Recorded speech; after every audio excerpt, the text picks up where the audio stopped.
Hi everyone, welcome to Pocket CPA. I'm Remick and today we're going to be talking about 5 basic budgeting rules. So the reason why I chose budgeting for the first video is because this is the first step as you're on your way to financial freedom.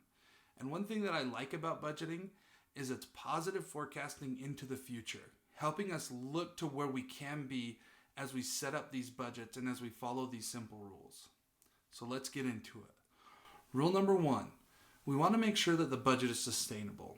And what we mean by that is we want to make sure that the cash inflows that are coming in from your W-2 income, self-employment income, and your investment income are more than what our cash outflows are.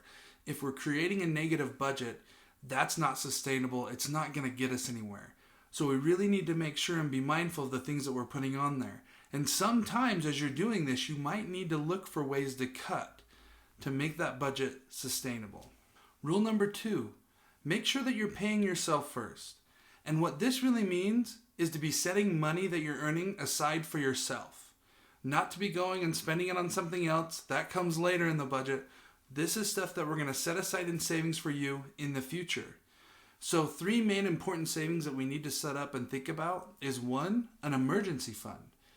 So most experts are saying that we need to have 6 to 12 months of savings in our emergency fund. And although there's a lot of people right now, can't do it, I'm exiting this video, I'm out, click, bye. Wait. Don't worry. Let's baby step it. If we can baby step it, we'll get there one day. If that's something that you think is impossible, then set a smaller goal. Set $1,000. Pick a certain amount a month to set into your emergency savings. And don't touch it. Because what the emergency savings is really used for is if something were to happen that would cause you to have a big expense that was unexpected, you then can dip into that and then not have to rely on any other type of family or debt or anything like that. So set it aside, set it away, and don't touch it until a rainy day. Really, don't touch it. The second type of savings that you should be working on is a retirement savings. One thing is, you're never too young to start a retirement savings and you're never too old to start a retirement savings, but it is a lot better if you do it when you're young. If you're really a young person, I encourage you to look at your benefits at your employment.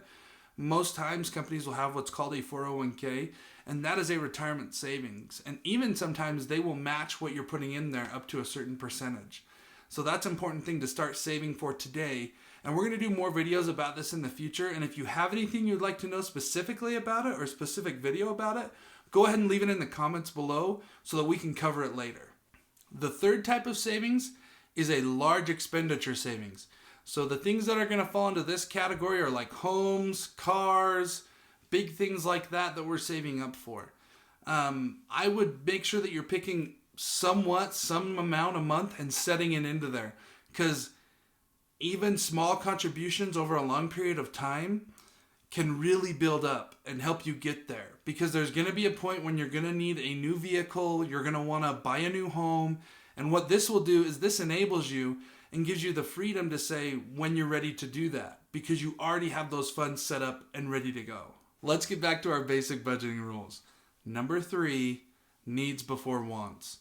So you want to make sure that you're building your budget on your needs, and then once you get through them and you get them all into your budget, that's when you can slip your wants in there and see what extras you have left behind. Make sure that as you're looking through your wants, and honestly when you're doing this budget, you may need to cut a couple wants to make it the budget that is best for you and that is sustainable for you.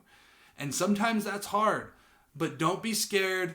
Cut it. It's not a forever thing. It's a right now thing to get you in a better spot. Build that budget, and then as you're building it, you can go back and revamp it. This brings us to rule number 4. Make sure your inflows are matching your outflows. And what I mean by that is make sure that the money coming in is getting allocated to all the different line items, the savings accounts, the needs, and the wants, to where at the end there's zero money.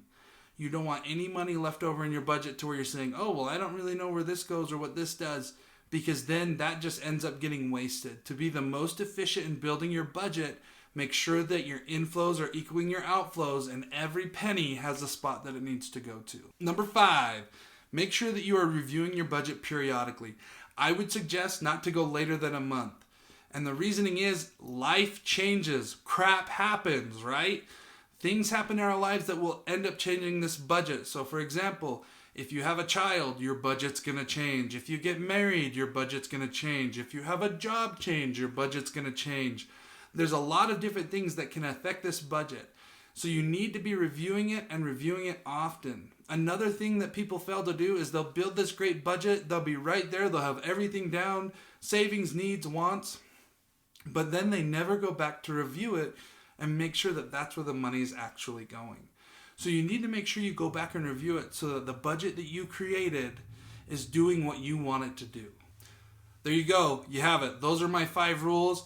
Thanks for stopping by. Make sure you go ahead down here, click subscribe, click the like button, leave a comment. I'd really love to hear from you guys. And thanks, and we'll see you next time.